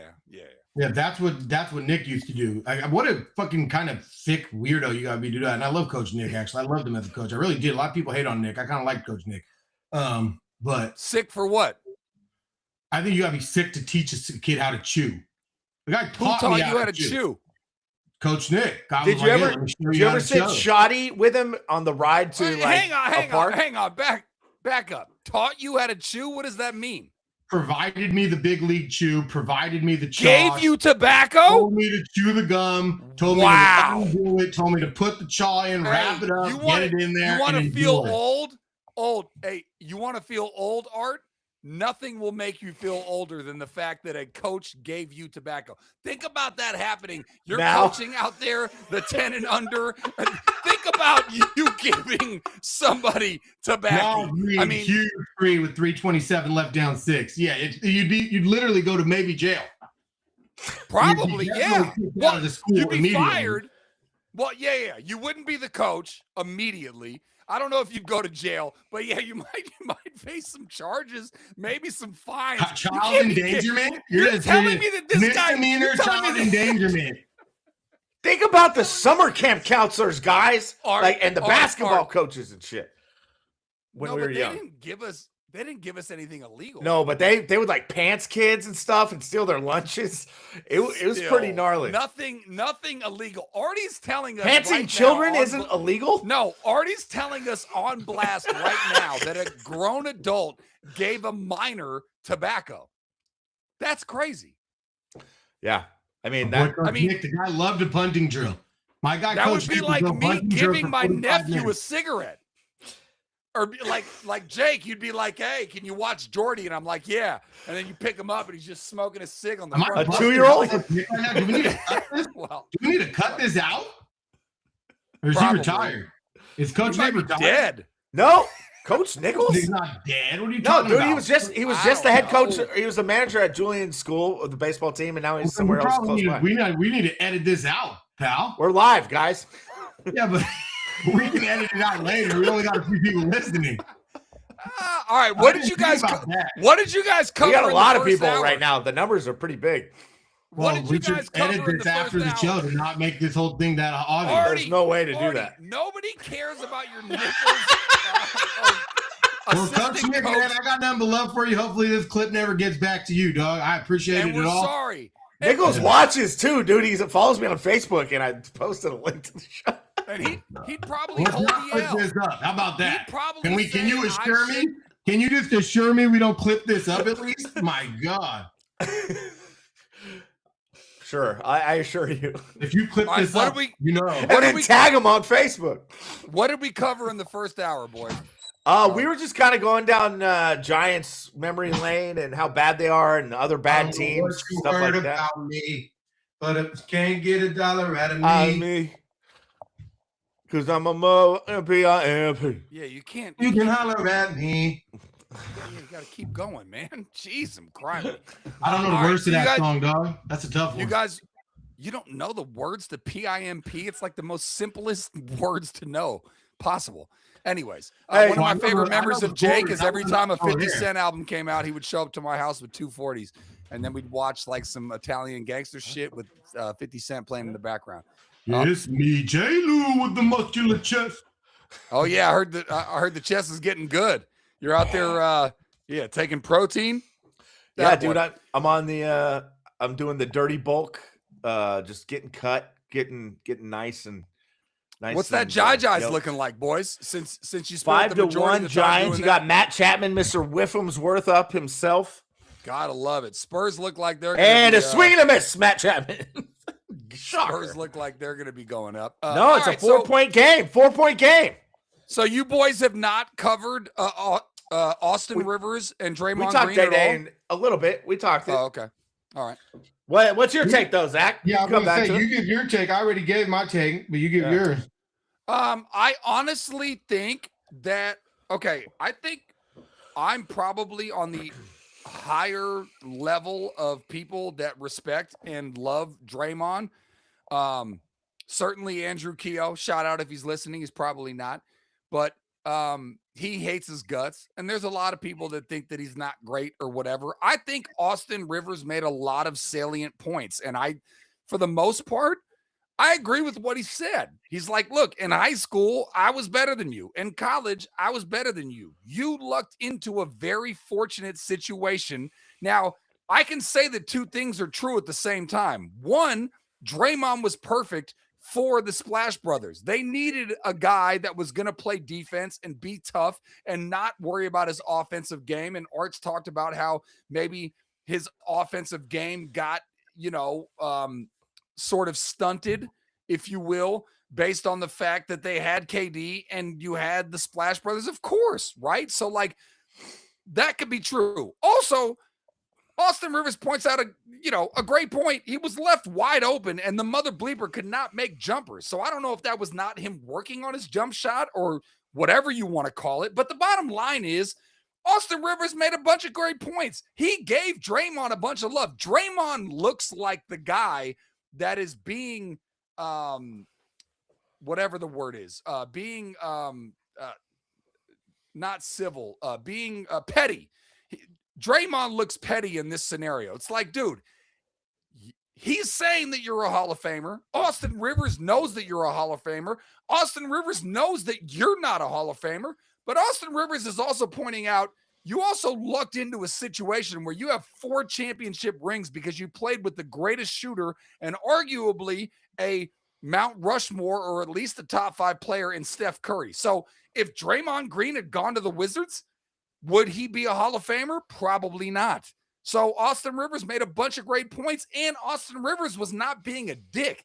Draymond's being the dick, in my personal opinion. So, I mean, we can go through all this stuff or whatever, but Austin also said at the end, I don't know if you saw the most recent thing, and I didn't extract the audio, and that's a flag on me, but we're doing a Humm Daddies thing, not a heat check thing, so it's not on me to get the damn audio. I should have got it, but I was dealing with my internet, obviously. But he said, we could play one-on-one, because guess what?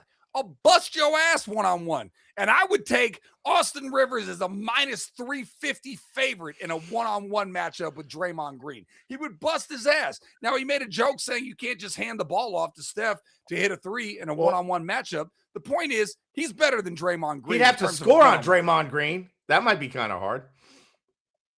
Draymond Green can play D pretty well. Yeah, but I think he'd go right by him. Draymond Green. No, what? Austin Rivers?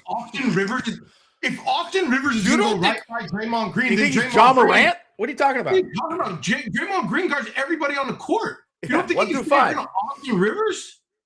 Are you crazy? I think Draymond would get smoked in a game of 21, not in a one-on-one game. No. Let's not even talk about the whole thing. Let's just the one comment. I don't want to get distracted by who wins the one-on-one game. You just told me that Rivers is just going to blow by Draymond? That's just 100%. What? How? So why do you think Draymond's good at hoop? What do you mean? He's a lockdown defender. Great. He guards some of the quickest guys in the NBA. Not on Rivers. Who do you think Rivers is? Think Austin Rivers is like Jamal Crawford or something? You think he's like Westbrook in his prime? No, but I think he would bust Draymond's ass. How? What? This based is on So you're what? telling me, hang on. Chat line, Hang would Austin Rivers bust Draymond's ass one-on-one? We're not talking about who wins the game, but would Put it Draymond on be the able to poll. like Put it on the guard poll. him well? Put it on the poll, Jay, because I've been wanting to do this. I can put it on my own poll. Pause. I can put it on my own Twitter account and make it a poll. Do it. Do you think one-on-one Austin Rivers would bust Draymond's ass? So you're Different telling me question again. You're changing the question unless you're what's the saying difference? What's the Low difference? bias. I'm saying there's a good conversation to be had about does Draymond's offensive liabilities make him more likely to lose versus Austin Rivers probably not being that good at defense. Like you could have that conversation, but just the simple one-on-one part of Draymond Green's on defense, Austin Rivers is here. Draymond Green is going to hold him to a low shooting percentage. Bucket. Nah. Spurs getting the win. Hell That's no. disappointing. I like Rivers. I think Rivers is good. Was it I was close, surprised he Jake? faded away so quick. They I pulled thought he away. was gonna It was close up until the last minute. It looks like Wemby did some work at the end. They won by 8. Jeez, Yeah, they're no Valkyries. Wemby with 39. He The would look Timberwolves like are the no greatest Valkyries. NBA player of all time for portions of this game, dude. It was insane. God, 39 and 15, 5 blocks. Jeez and criminy. And the guy hustles his ass off too, which is such an endearing quality of his game. Be nice. Must be nice when you get David Robinson and then you suck for like a year and then you tank and then you get Tim Duncan. You know what I mean? And then all of a sudden, no, we got Wemby now. Must be great to be a freaking San Antonio Spur fan. I hate all three of of the best big men of all time. Just makes me absolutely sick to my absolute core and stomach. Okay. I think we got to our little day and our little Art's very distracted by the Valerie. What happened to our Valkyries? Valkyries won. Minnesota They lost. dominated. So let me tell you what, Matt, you went on a nice little rant. I'm going to cut up about Rivers and Draymond. During that rant, Matt Chapman swung through 3 pitches and struck out without even coming close to making contact per usual. But we're winning though. We're good. Yeah, but thank you, Matt. We got shut out last game, right? The Giants? Yeah. No, we had Devers solo home run. Okay, guess how many times we walked last game? 1, 0. Guess how many 3-ball counts? 3. 1. So that was the Giants last game. They made 3-ball count once, never walked. They've had carbon copies of that game too, a lot. You're struggling if you're not even getting to 3 balls, man. You're not even the only guy that fights like that is Arise, man. These guys really don't. And he's not much of a walker either. He puts contact on the ball. Yeah, he's looking to hit. Yeah. But we do have 5 runs tonight. Adames with another hit, by the way. So if Adames comes around, maybe the season's not over. If Adames and Devers are coming around, the Dominican dandies, we might have something here. Everybody, look at him. 2 hits for Jung-Hoo, 1 hit for Rise, 2 hits and 1 hit for Schmidt, 2 for Devers, don't 2 for get Kruger, Jake. 2 for Elliott. Hey, don't get Kruger. There's nothing wrong with Dominican dandies. No, hey. What? Don't get Krugered, my love. I'm not. We're trying to live out here. Cole Christensen told us to get a job. Okay, Nice. Who's Cole Christensen? Are you familiar with him? No clue. Whole game, Cole. How come What up, Cole? How come lacrosse isn't big out in Cali in high school? I don't know. Rags. Rags, Art one was of my a big- buddies is Marin Catholic's lacrosse head coach. And Art they was a ball. big lacrosse guy in Santa Barbara, or at least like we knew guys that didn't we Yeah, know I was like I was legitimate. just friends with guys on the lacrosse team because people over in that like kind of niche sort of Marin, San Francisco, whatever league that is. It's a game for wealthy kids. But it was more, it was more that region that really liked that game. So, Yeah. Well, Chode and Luke, I mean, weren't those guys good? they were real good. Some of the better people in Cali, I think. Yeah, wasn't Chode like damn near like something? Chode was a straight really or something? good goalie. Luke was just like a really good. I don't know what he played. He was all over the place. I think he's probably like, I don't know the positions, halfback type dude. My buddy BJ Grill is he played pro lacrosse. He's the Marin Catholic head coach. I think they won state last year. So I know some East Coast lacrosse dudes. He moved to the city from. New Hey, Jersey. what up, Coley Cole? Thanks for checking us out. You want us to get a job because we suck, or you like us? Either way, it's all good. Thanks for tuning in, kid. Oh, good, baby, baby. It was all a dream. I used to read Word Up magazine. Salt and pepper and heavy DVD up on the limousine. Hanging Hang pictures on my wall. every other day. More. So you guys didn't do best teams to not Time win to the get championship? paid, blow up like the world. World, I think we born should say sinner, that for more. opposite of a winner. I think we Remember should when say- I used to eat I think we sardines for should- dinner? I think we should save that for a little bit more formal segment. Yeah. We just went through the Indians. the 95 Indians and Indians. then talked about our Giants, but left it at that. Yeah, we could do a full episode on that bad boy. That could be like I'd rather, because I can't think of them off the 'cause top of my head. I got every team you've ever liked, Zach. those guys right there. Well, no, we got to pick sports. We were only talking baseball. Oh, okay. If But we Zach, talk- most of the teams you followed in your life as a fan, yeah, I mean, if we are talk all Hoops, some of it's those a whole teams. different combo. Not Suns true. definitely Not- go there. Suns, Not had a- Fins, not had 84 a lot of Fins. Dolphins. No, yeah, Yeah. 84 Fins. Yeah, I was 1 year old. Okay, well you Yeah, that's count like that his kind of shit. 89. That's like his 89 A's. 88, Oh, 89 A's. 89. 89, I was 6 in my prime. You kidding me? In my prime. Yeah, I was doing my thing. I've been Balling. so hot this whole show. Man, Brentwood Heat started coming. I've been sweating for an hour and a half. Man, my whole body is just. Let me ask you You don't something, have- Mark. You got you don't have central AC? AC in there? You got Yeah, you central don't have AC? AC? We haven't pumped it on yet because this is the season you're not supposed to need it. But my God, the Heat came today. You My- better throw on some of that AC, Art. Yeah, you need some Holy AC shit, in there, man. bud. You see, I'm red. I'm kind of. I don't know if you can see. I'm a little shiny. Holy shit! Are you breaking out in rickets or? I need a shave, shower, shit. It's like it's 6 a.m., man. I need all the things, man. Are you usually hot at 6 a.m. in the morning, Art? You got a nice heat going at 6 a.m.? No. Okay. Have a good night, Rags. Thanks for joining Hey, us. thanks for hanging, Rags. He's on the East Coast, fellas, so it is well past his bedtime. We appreciate you, brother. Christian. Have a good night's sleep. His son's going to Pitt. Great school, home of Dan Marino. Just for fun or doing a sport or just for college? I don't know. He's going to college there. I don't know if he plays sports, but yeah. So where should we go? I'm ready to wrap this bad boy up or keep on chopping for a little bit if you'd like. Yeah, Zach, I want to hear you from the things on the list. You got any more good rants we could throw up on YouTube? No, I mean, I had a ton on best teams to not win a championship, but I think Art's probably right that we should probably save that because I've got a team that I'm guessing you guys did not mention. You probably kept it pretty base centric. But we can tuck that because you're gonna have to realize, boys, when we're doing heat check in July and it's the All-Star break and there's no baseball, no basketball, A lot of this no though, football. baby. A lot of this. Yeah, a lot of Portugal soccer, which I'm sure Valkyries people are going to be playing. glued to the TV. We're going to be for. talking Valkyries weekly. Are you not going to watch Netherlands soccer, Zachary? I will for the World Cup. If they win it, I'll be thrilled. Well, that's what I'm saying. Yeah. Netherlands ain't winning shit. I That's got not Spain nice, and Portugal, bro. man. That's not nice. Did you not love Big Al? You love Big Al. You loved Albert. I That didn't was mean the that. last time I saw my in a more dad. matter of fact way. Like you could say the same thing about Iran, except Netherlands is just way better. But they're root also for- not Is winning. Iran in the I'd tournament? root for Iran. I'm not rooting for the Netherlands. Iran I'm just make saying they're it? not gonna win. You just said they're not going to win shit. Yeah, I was being honest, not rooting. That wasn't necessary. Why Yeah, would but it you was just say an that? honest type thing. It was just an Okay, honest type thing. if Jake said Iran's playing Ireland tomorrow, I wouldn't jump in and go, Iran's not winning shit. What the fuck was that? That was bullshit. You should support me and my dad. So the last time I saw my dad was the Euro Cup.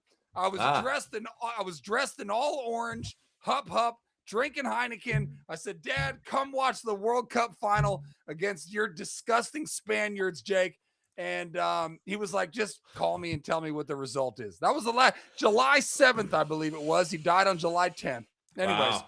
rest Yeah, in peace, Iran Big will be Al. playing in the old United States World Cup. Yeah, Okay. they made it, huh? And well, what I won't, Italy did not. What I will not say, Art, is Iran's not going to win shit. That was just a mean comment from you, but that's okay. The Likelihood are is gonna they fight won't. hard. The Netherlands could win it all. Netherlands Netherlands- can. Iran Yeah, probably cannot. Yeah, the Netherlands are deep. They have heart. They got guts. The Netherlands are going to fight. Netherlands are a historically good soccer Thank you, program. Art. That's what I'm We talking love black about. and orange. Iran We love is the not black and talking orange. about, as Art. heralded. We love the black and orange. Thank you, Art. Hup, Thank you. hup. Hup, hup. All right, boys. So we're going to save all those other topics for another time. I think so. I think I'm thinking about maybe stretching, maybe icing my knee, maybe lying on the back, Stretching putting my for legs what? up, maybe Art's struggling. He's getting eaten up by the Kenny Salyers of the girls softball world. These 10-year-old girls are lighting him What's up playing going on? catch. What did I miss? Oh, He's yeah. catch- Give us your softball That's update, a Tuesday bud. thing. That's a special yeah, Tuesday. there's no thing. update. Oh, Practice. that's true. That's the update. We practice hard Wednesday. We practice hard Friday. Oh, but get this, guys. Giants bottom 9. We got 2 on for top 9, 2 on for Pittsburgh. 1 out. So We got to bring Walker in. Walker needs to come in and save this bad boy. We need him. We need him bad. Walker's not the guy you want to call on. Hey, why not? Let's publicly humiliate him even more. Maybe drive him to some kind of psychosis. Why not? Matt Gage, man. I can't believe how good Gage has been, man. He went from fucking a grocery store guy a year ago to the guy's one of the The most Kurt Warner reliable of the leaders SF in all of Giants. baseball, man. That's He's Kurt Warner shit. unbelievable. Caleb Killian out here. What a student. Spencer Horowitz is probably about to hit a 3-runner here. A rally killing 3-run jack. Called it. All right. You guys are distracted, but I'll just point out to the people out there listening because I know they're fans. That is Lawrence Butler right there. That's his bobblehead. That's We the talked box of days. his- We talked days. How that's they're the way box better of than the his Giants. bobblehead. Yep, first place. Right up Oh, there is wow. Al. Janelle Salon Green. really went to work. Our Frenchman I or our think French Al woman, Green- she really went to work. I think Al Green threw grits on his wife, so we have to forgive him for that. Rest in peace, I think, Wow. Al Green. That's a Dog Pound album right Valkyries. there. That album slaps. If you don't See- know about Dog Food, Dog Pound album, kids out there, go download that. Well, Let's play house. yeah. Do like the edited version. Let's play house. What do we got over here? Oh, we got Engine Chuck. Engine We got number Sons. 9. There's Arts Chiefs right there. Everybody Joe wants you Montana. with me. Everybody crib with me. Crib You with ain't me, my cuz. enemy. Everybody wants you with Crib me. with me. Oh, please assassinate. Don't play no game. Don't procrastinate. Yay! Anyway, Yeah. that's some Daz Dillinger. That's Dillinger, Corrupt. You got to love those guys. You know, they're top-notch producers and rappers. 100. Daz is an amazing producer. Slept on as a producer, I'd say. He produced I a know lot of the songs on All Eyes on Me. that you know. That your girlfriend is a Oh. oh, I easy. don't know why y'all don't know to just Base stop, knock bro. Pirates. That's going to I score. didn't even bring these things in because y'all don't have the mind to just stop where we're supposed to stop. You're supposed to just let the imagination ride after my 2 bars, dog. You're supposed to keep going. Wow. You guys gonna make me not be able to have fun no more. What you talking about? Dude, the Giants are about to blow this game after a 5-1 lead in the 9th. Look at That's what's Giants going on. ball, you know. I mean, after I we're like getting Valkyries juiced, more than the I Giants. thought this was a special team. After a couple innings ago, I thought we were going somewhere. Now back to the same old. 5-2. 5-2, 2 on, 1 Ball would out. be epic. You want a 3-runner tied up? That would be epic. I almost wore my Barry Bonds Pirates jersey on this podcast, just to say F the Giants because I'm sick of you guys. Yeah, I heard about that. Danny, Iran playing Egypt in the Pride game in Seattle. Pretty funny. Not exactly ideal to be He's not openly kidding. homosexual in That's- Iran or Egypt. That's the Pride game. It's not like the Pride game, but the Seattle was planning a day to celebrate Pride during the World Cup, and that's just so it. happens that one of the key matches on that day is Iran versus Egypt. So, Well, yeah, that goes. yeah. Always I hear the LGBTQIA plus community doesn't have too fun a time in those countries, but you never know. Well, I think the point isn't like homosexuality literally illegal in Iran? Oh, it's punishable by death. Zach. Punishable by death. So I think that's why they're doing that. I don't think it Wow. was that intentional like that. No, I doubt it would be that intentional. I'm Who's pretty sure playing that's it why they at did that. Levi's? No Any idea? idea. Nope. I don't think it's anything too fun. What you talking about? What soccer teams during the World Cup? What games are at Levi's in the opening round? I don't know, but you got to be a moron to pay the money. These guys are looking. You got to pay like a G, don't you? Yeah, probably. Because the whole world is ruined, man. You can't go see any sporting event worth a shit unless you want to go give up a rack. Not if you go to a Giants game on a losing streak. Those things are pretty cheap, affordable these days, actually.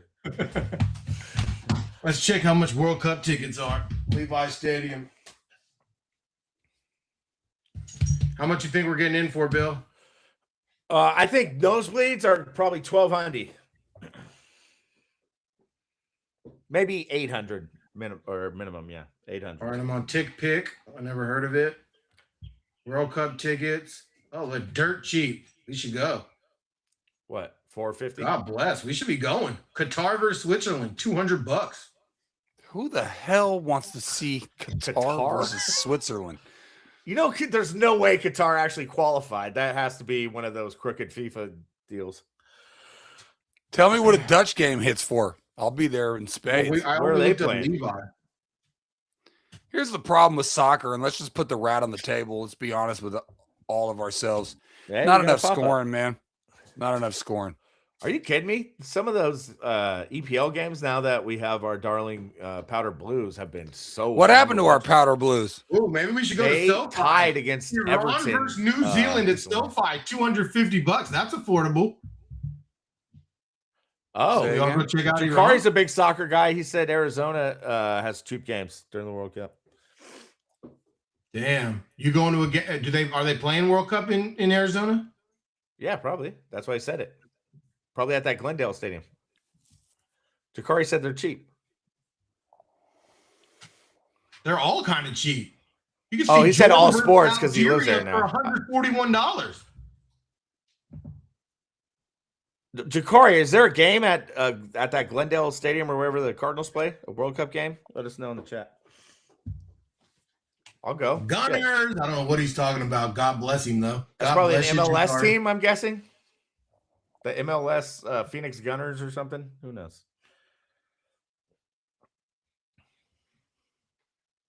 All right. Well, Zach, do you have any closing thoughts? I mean, it's fun hanging out on here. It's just a Friday night hang. And now that I'm a sober vegan, I get to hang out with my buddies just through Zoom and chop it up. Yeah, I mean, sober Oh, vegan that's is really helping out. disgusting and terrible. Art's a sober Iranian. So we got a couple of Sobels here on the line. No, I mean, I would love to talk like some movies and stuff. What did you guys do with that? You got that girl to follow you? Who was the lady? Christy from what Swanson, movie? man. She From what movie? she was Buffy in the movie and in the Charlie Sheen movie. Buffy the Vampire Chase. Slayer? Yeah, the one with Luke Looks like Perry. a scumbag. Go check her out on social. Hey, dude, no, she's a supporter of the show. Yeah, she's great. Yeah, you're trying to make enemies with Coach Nichols and Christy Swanson, huh? No. Well done. I was trying to point No, out like Artie. Oh, yeah. When I think of like movie hot chicks, Move on, Christy. move on from what? What does that even Don't get mean? into it. Don't get into Okay, it. All right. When I think of like hot chicks from movies, I think of You're thinking Meryl this is a- Streep. No, I'm gonna hit you with a really bad, deep, dark. I think of the pull. woman from Billy The Madison. Spy. Oh, No, yeah. That was what's his name's wife? Agassi's wife. That was one of my first times I ever knew. I was like, oh shit, I'm young, but I'm pretty sure I'm in love. I got a chub. Chub it up. Mine was Adventures in Babysitting. Oh, Christina Applegate. I've never seen that movie. Or no, that was it that? No. Martha Plimpton? No, Adventures in Babysitting. Yeah, is- Martha Plimpton. Oh, okay. All right. Killian's got 2 strikes, 2 outs. Ball game. Ball game, you're ahead of me. Woo. Pulled it out. All right, on that note. 1987. All right, yeah, that's all I got, bud. All right, well, thanks for joining, everybody. We had a nice, lively chat. Jakari, thanks for spending your Friday Yes. night with the Good having homies. you, Jakari. Hercules, Dan. Yeah, we miss you, Jakari. Show back up to the Bay and give us a holler. Yeah, Danny, we appreciate it. It's hella more fun when y'all are out there, so I love it. Thank y'all for joining. And you gotta love Rags there in New Jersey, just staying up till midnight with us. So yeah, thanks everyone who didn't chat but are up there. I see the numbers are nice, and hey, give us a holler, like us on Instagram, like us on YouTube. We're the Humm Daddies. We have an episode called Heat Check we do on Tuesday nights. That's soon to change, but for now, Tuesday nights. I am Jake Lucas. Zachariah's right there. Art is right there. Any closing statements, fellas? No, not much, man. Looking forward to Tuesday. I will definitely have some audio dialed in. Hopefully, seems like my internet's working fine now, so I don't know what the bleep is going on, but I'll figure out something by Tuesday. Hopefully, I've been saying that for about a month though. So. Yeah, for sure. All right, peace. Have a great weekend, everybody. Happy Mother's Day. See you later. Peace.